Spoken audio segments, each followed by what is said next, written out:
Bonjour et bienvenue dans les Potinfo Weekly où je vous résume chaque dimanche l'essentiel de l'actualité de ces 7 derniers jours en moins de 5 minutes. J'espère que vous allez bien. Je suis très heureux de vous retrouver. Voici donc l'actualité de cette semaine. Cette semaine a d'abord été marquée par la visite du président de la République française Emmanuel Macron en Angleterre.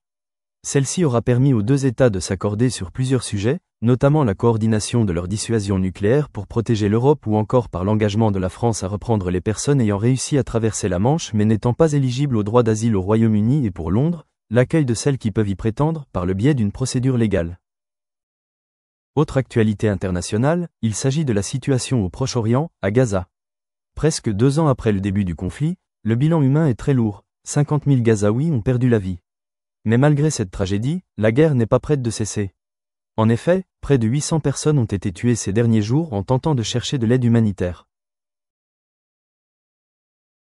En France a été votée à l'Assemblée nationale l'adoption définitive de la loi du plomb qui prévoit d'autoriser l'utilisation de certains pesticides, jusqu'alors interdits, dangereux pour l'environnement et la santé.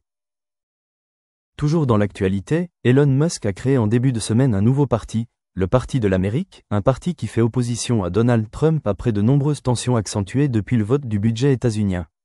L'enjeu pour le moment n'est que symbolique mais pourrait prendre de l'ampleur lors des élections de mi-mandat prévues pour 2026. Ce parti mettra-t-il fin au bipartisme politique américain?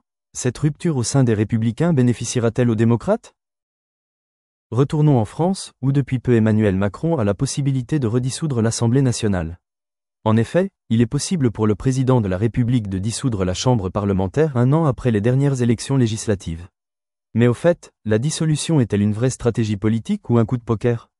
Vous trouverez toutes les réponses à ces questions dans ma vidéo que je vous mets en haut de l'écran et dans la description. L'actualité, c'est aussi l'accord signé entre la métropole et la Nouvelle-Calédonie. Rappelez-vous, de nombreuses émeutes avaient eu lieu pour contester le référendum à propos de l'indépendance de la Calédonie.